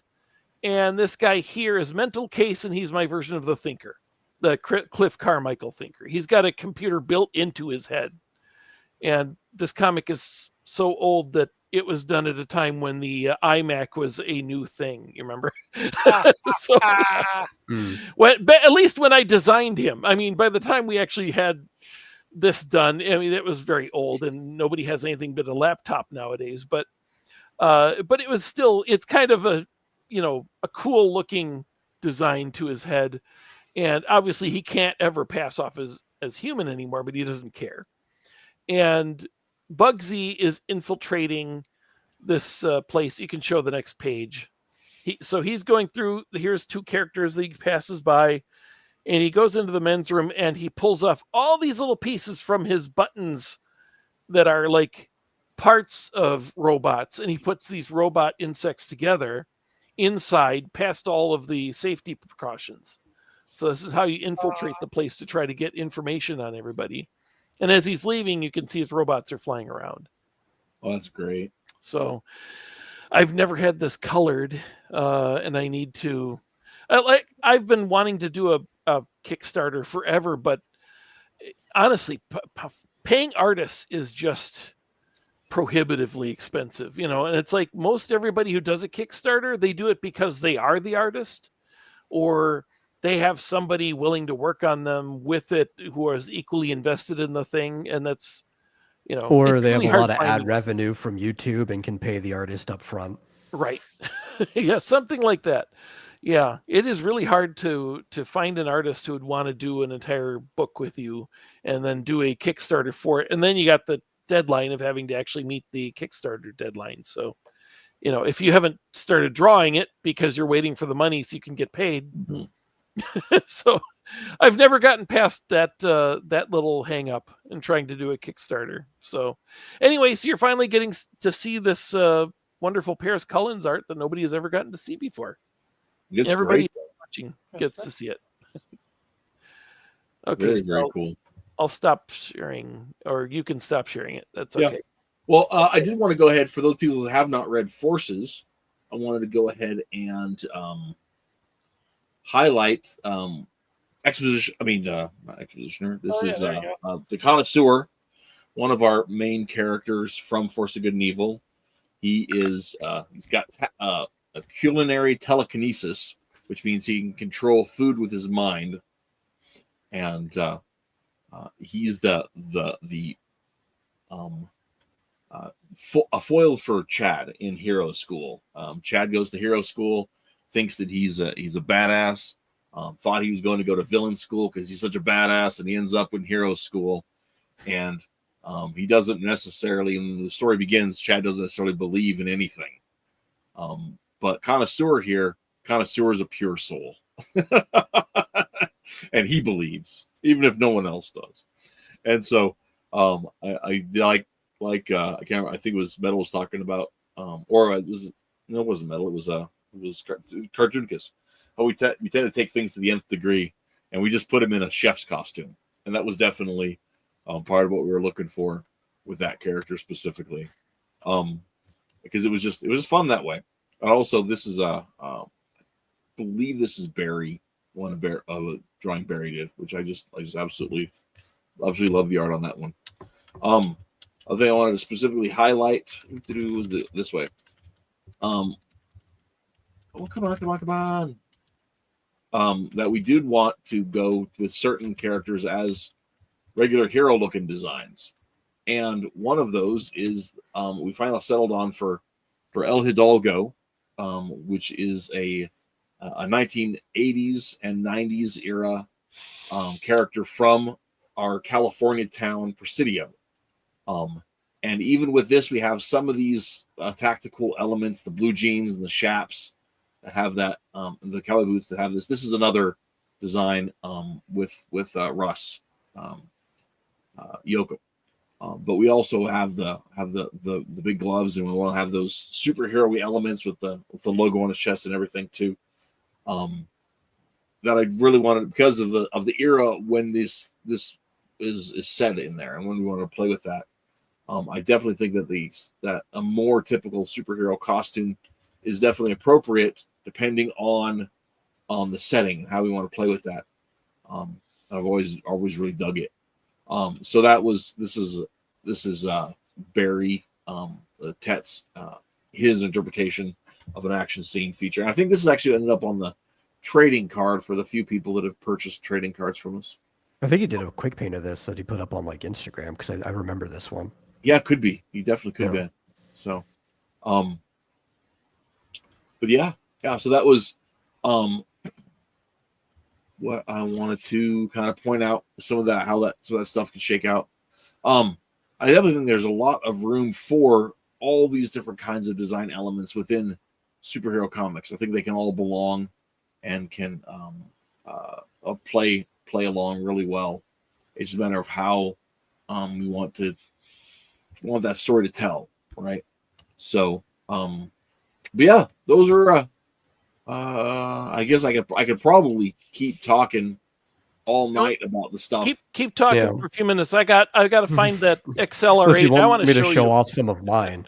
Yes, oh, please. Metal, I'm so sorry. I meant to ask you before we got going, and I got kind of distracted with stuff.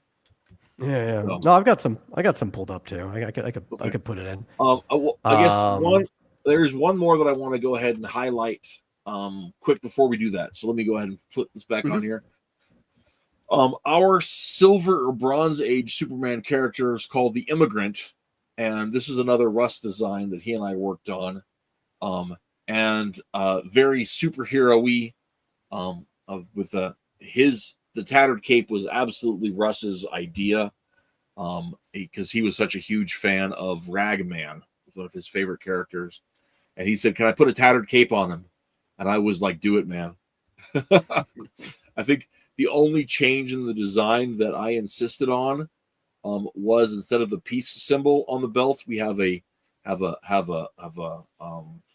rune for I can't remember what it's called, but it's the Thor rune. The TH sound rune, which didn't make its way into this design, this image, but I wanted to really showing off Russ's stuff. Russ did so much work for us in the first few years we were putting stuff together.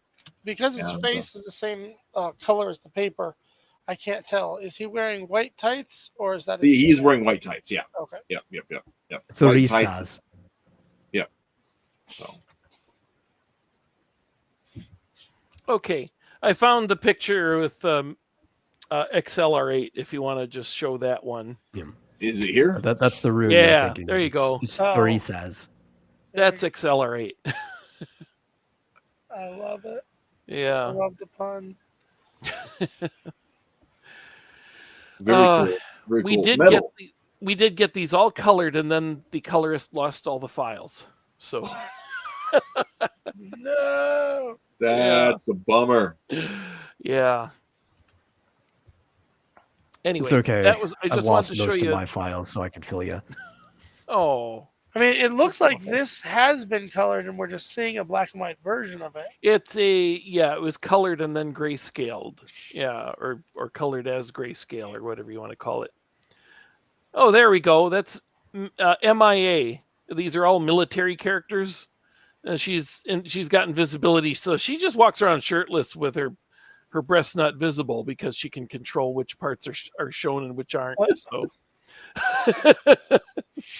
And yeah, all of the military characters. This team is called Sergeant Patton and the Happy Campers. They're basically GI Joe in this universe, but because Patton believed in reincarnation, and so there's this little skinny little wormy guy who believes he's Patton, and as far as you can tell, he is.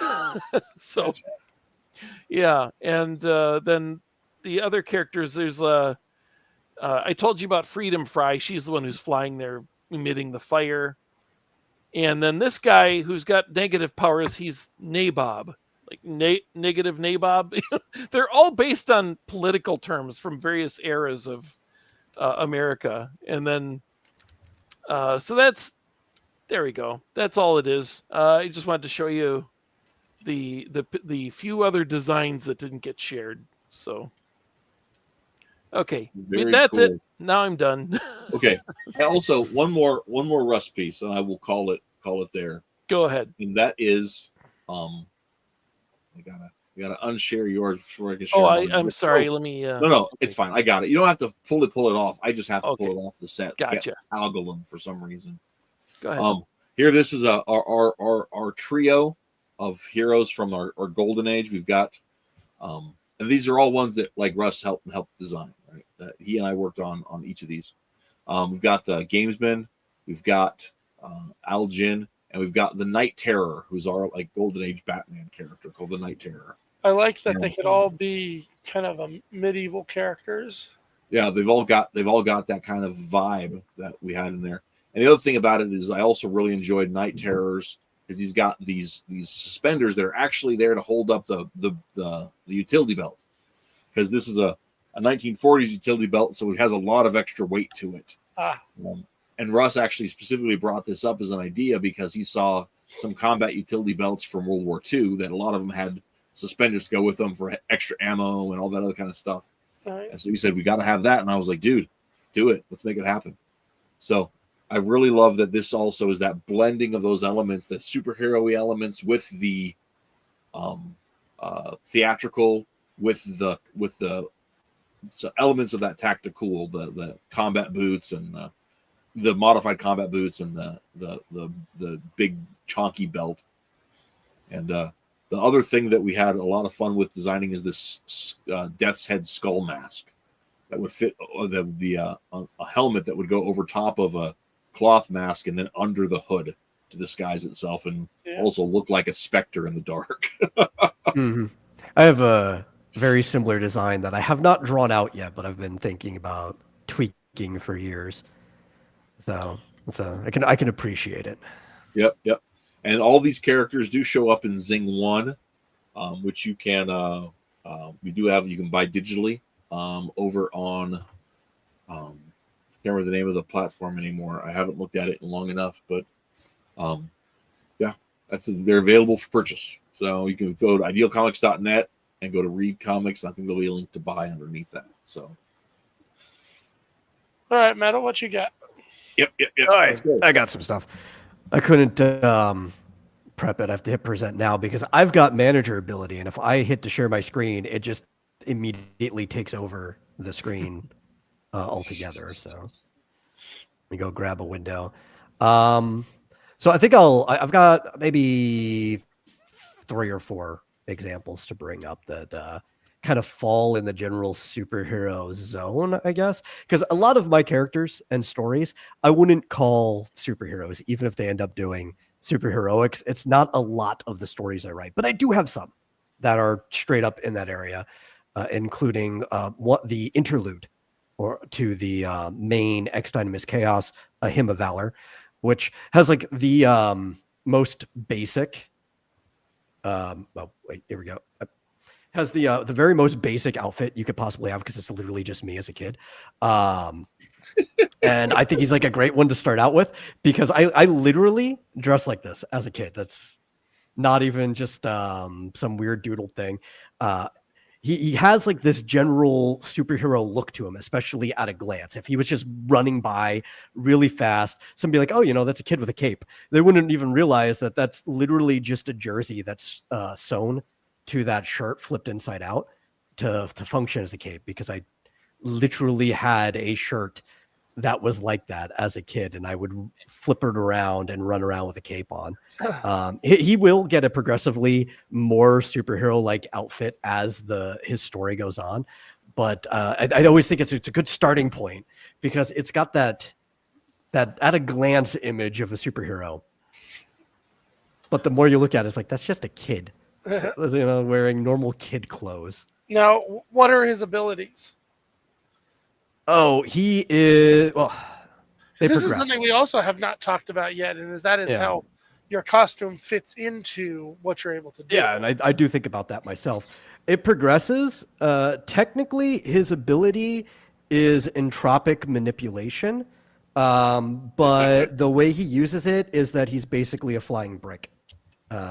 He can't fly at first, but he's that flying brick trope of characters. Super speed, super strength, all that stuff. I've got really cool in-world reasons for why his powers work, but functionally he's a flying brick. And that's probably the most boring of the 4 I've got. Where's the swap screens button? I guess I have to stop sharing and bring it back up. Yeah, it's a little. The other one, I wish it was better. I wish it was smoother. It's kind of almost technically superhero. She's super powered, but she's got more of that secret agent look. And this is Agent Rivers, and she is a super soldier type character, like Captain America, those type of things, who's been doing this since, I think, if I remember, the early 90s is when I had her in the timeline doing stuff like this. But she's somebody who is just perpetually in the 80s and like early 90s. She will not move on from that. Even, with that slowed aging too, she just does not dress differently. And I figured I'd incorporate that into her outfit too. So while she's got like a typical like special agent tactical wear, she's got like leg and arm warmers put into her wear too, just to kind of like give her personality. I wouldn't necessarily say she's a character that's got a secret or like identity or anything like that, because she's already a secret agent. Nobody knows who she is. If people were to find out, she'd honestly be doing her job bad. So that's just kind of like her day clothes and her work clothes. But it's a fun character to work with. I have some stories that I want to do with her later. She shows up in A Hymn of Valor number 3, if and when I ever get to that. But that's a slightly more in the direction. I'm going to progressively get more superhero-y or progressively get weirder. I don't know. That'll be up to you guys how you want to interpret that with the other 2. Share screen. Yeah, I'll get progressively weirder. So this one I have not really done anything with yet. She's got a page on my site, but I don't have even like sample pages or anything done. This is Melody. She and her brother Ace, who I don't currently have a picture of up, are kind of Superman-like characters. They are aliens who crash landed on Earth. Their whole story is that they were on vacation and they got stranded here.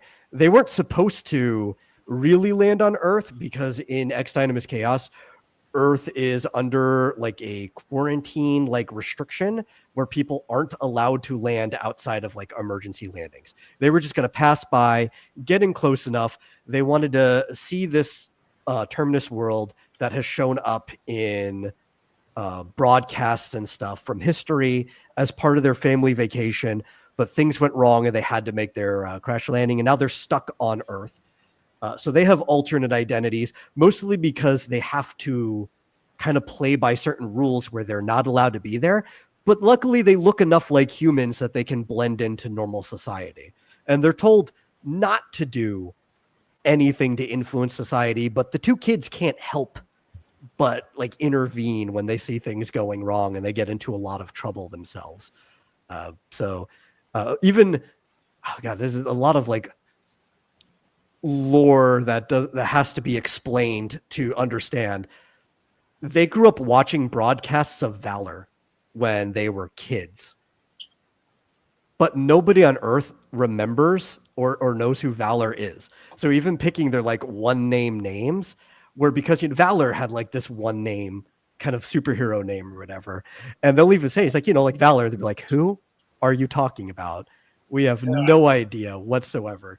And that's kind of like a little mystery that I don't want to explain yet, but it's kind of pervasive to the world that there was this huge superhero thing that happened in like the turn of the millennia, but no one on Earth even knows that it happened.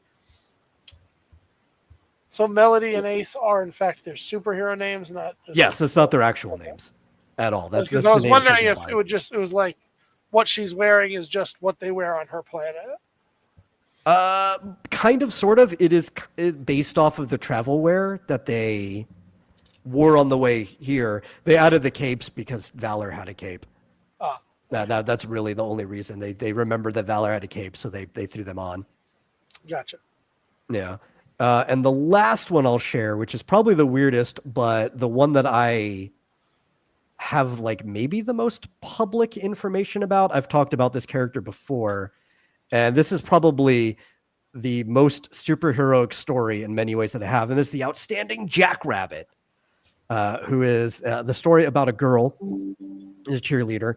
And on her way back from an away game, the bus gets flipped over and explodes. And she's like the only survivor. Everyone else is dead. And as she's about to pass out herself, a local folklore legend known as the White Rabbit saves her. By transferring his powers onto her temporarily, but it'll be like 6 months before he recovers enough that he could take his powers back. So in that time, anytime people are in trouble, or he says anytime the sanctity of life is in danger, she unwillingly transforms into this like rabbit person who is a speedster. And I even figured, she was kind of acrobatic herself, so her outfit should kind of have like acrobatic theme to it. And yeah, no, she's fun. There's definitely speedster tropes in it, but also there's like a level of like magical girl vibes because the rabbit that gave her powers shrinks down to like a normal rabbit size is kind of like a familiar. But her outfit is also her powers, so I thought that she was an important one to bring up. Yeah, because here's we have this situation where the transformation is the costume, yet she also has a costume on top of that. Yeah. Which can take different forms. She learns how to change the outfit at least at different times, but yeah, her there's reasons she would have a secret identity because, at least from her perspective, it would be very embarrassing that everybody knew that she transformed into a giant bunny girl, and she still has to go to school. But yeah, her outfit is also her powers, and I thought that was like an interesting part of it. Those are the four I got to share today. Cool. Very cool. Very cool. So speaking about rabbits, there is one more thing. I know I said I was done, but I was wrong. Actually,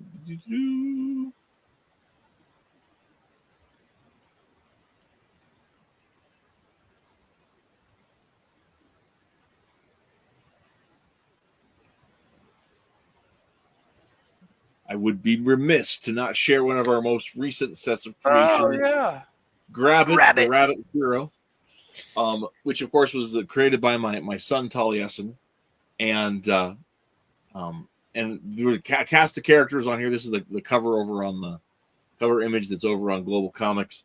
We got Grab It, the Rabbit Hero with his stretchy ears and little mask. It's barely a costume, really. It's just enough to make him look like a superhero as a adorable rabbit. I'm gonna say again, a character with no clothes, but that mask really does a lot, especially with the difference between colors. It does a lot of heavy lifting. Yeah. And a lot of the designs bear the ideas of things that were in just kind of from the conversation we had. Angry Todd is just a guy in a wife beater and a neck tattoo. I really like Angry Todd.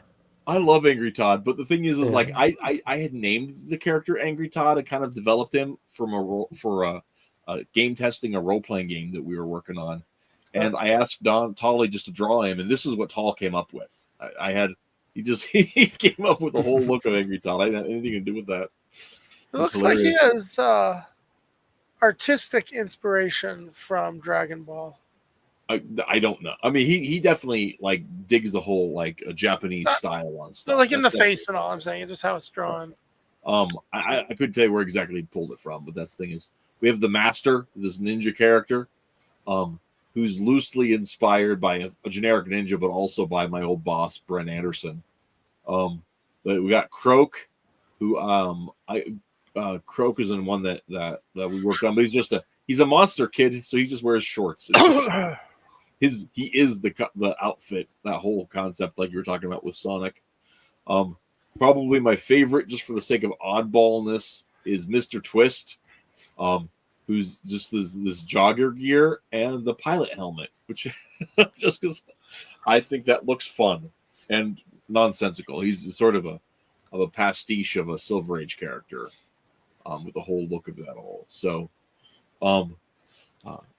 those are available on Global Comics. You can go check it out and read the whole series of characters with that one. So I think they're really great.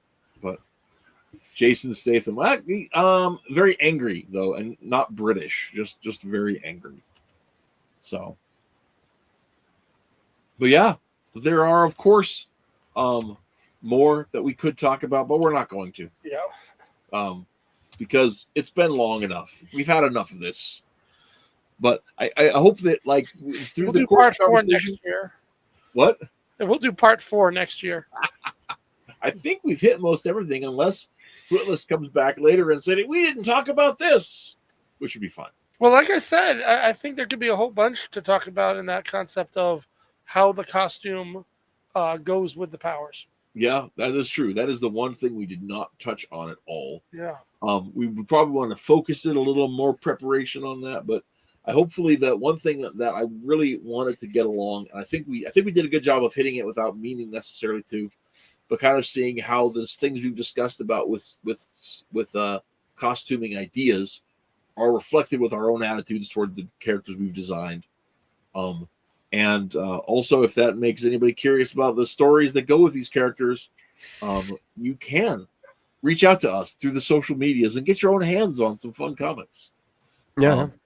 Or if anybody likes the characters that I showed off that don't have comics yet, listen, I try to draw things, but you can only draw so much. It takes so much time. I'm willing to work with any artist who's like, hey, I like that character. I want to draw that story. We can go 50-50s on it, you know. There you go. And I'm sure that Hutch would be down for a similar artist offer if anyone would like. Also, I've read not all the Metro Med, but much of it, and it is solid stuff. And the fact that it does not have a larger purchase is an absolute crime. It's a fun series, man. I need to get you all the stuff. We'll talk offline. I'll get it. Yeah. I think the only thing I don't have is the all color one, I think. Okay. I'll get you that in a poster. Oh, yeah? I've got a poster. I'm trying to remember if you sent the poster along when I bought the other ones from you. It's the one with the guy who's shaking the vending machine. No, I don't think the four-armed guy. Okay. I don't think I have that. Hey, speaking of which, I wanted to bring this up. Yeah. Why is it that, let's see, we've got Elastic Man, Plastic Man, Elongated Man, Mr. What's his name? Mr. Fantastic, Mrs. Incredible, and then I saw your character, Hutch. Yeah. And it hit me. Go ahead. Why do the stretchy characters always have full spandex suits and not outfits that allow the skin to show so they can simply stretch that part of the body and not to have some type of really special suit that stretches with them? Well, could be worse. They could be naked. I was actually planning to show that, like, underneath his costume, Ralph has like a one-piece underwear thing, because if it's not one piece, then it'll pull down and like fall off. Right. If he's stretching, you stretch your middle and it doesn't go with your waist. It's a typical problems you have with things like underwear. Well, and I recognize with your character, he can do so much, and he's got shape shifting and stuff. You kind of have to, or like Metal said, might as well just make him some kind of green alien and not give him clothes at all. Yeah. But in most cases where it's just like, I can stretch my arms, my legs, my torso, I'm like, they always have to give them this special suit that stretches with them. It's except for Plastic Man, who why not just not do that? Yeah, Plastic Man is the suit, but he also has bare legs. This is actually something I wanted to talk about when it comes to costuming. How is it that, like, the Flash gets hit by lightning and he's got super speed powers? He also invents an amazing way to store a costume in a ring, and it's exposed to air, and then you can shrink it down. It's like he comes up with this fabric that would change clothing if he made it available. And it's kind of like how Peter Parker came, he decided he wanted to be a spider guy, and he came up with this amazing webbing that's better than anything, and Ralph becomes a, stretchy superhero, and he, also somehow acquires a costume that will stretch as far as he can stretch, and now ordinarily they just come up with one costumer, the Edna Mode type character who is everybody's costumer, Right. The problem is, like, once you have created a suit that can go invisible with you, congratulations, you've just created invisibility. You've changed the entire universe forever, right? Yeah. And it's all ridiculous. It's ridiculous that anybody can do this, even if you have one guy who's a designer of special suits. It's absurd. But that's it's no more absurd than, you remember on the Flash TV show how the character who became Vibe, I forget what they called him there, but he was he came up with a new device every week. It was basically the Bones McCoy thing. It's like, you need me to come up with a device that does, and it's something ridiculously absurd. And 5 minutes later, he has it built. And it's like, that's more amazing than the Flash's power. That the absurdity is part of why we're here. Yeah. I will give you that. That's 100%. 100% feels real. Yeah, I mean, well, the Flash is very absurd. I mean, I like the Flash TV show, but even, I've always thought it silly how could Captain Boomerang be any kind of threat to the Flash? So the Flash can get bullets out of the air, but a guy, throwing a stick really fast, at a human projection, not at the speed of sound. He's just throwing a boomerang from across the room, and Flash arrives at the jewelers and they talk. And it's lots of bubbles of text. And then Captain Boomerang says bubbles of text back. And it's like, Flash could have ran across and just punched him out in that time, and before the guy even realized that Flash was on the scene, and that would be the end of every story with the Flash. And then in the episode on the TV show, The Flash, they had the Bug-Eyed Bandit. He finds the Bug-Eyed Bandit's lair, and she says, "So, Flash, you're here." And she turns and starts typing away on her keyboard. It's like, but he can get bullets out of the air. But she's telling her bugs what to do, typing, as fast as she can. Type. And he's like, and I've got you now. Type. It's like, and he stands there waiting for her to finish telling the bugs what to do. I will point out that we could have an entire other stream about absurdity. No. All about power levels when it comes to speedsters. Yeah. Yeah, for sure. Well, it's all. And I think the less absurd a superhero is, the more boring they tend to be. So I think we should relish in the absurdity. Yeah. So, well, I think we should close it out there with a final note. Here's a more superhero-looking costume. This is Rapunzel as drawn, high school age Rapunzel as drawn by Mrs. H. So, with that we will call it a show. Thanks for tuning in, guys. Next week, All-Star Batman and Robin, the Boy Wonder by world famous Frank Miller. Or infamous, whichever you want. And we will find out who gets the bragging rights for who read the farthest before hurling it across the room with violence. And that's the story. So yeah, that's the thing. Any questions you guys have, feel free to reach out, or I'd show ideas or whatever. And until next time, get out there and read some comics. We'll catch you all next time around. Have a good one. Bye. Where's the button? Ha ha ha ha. There's the button.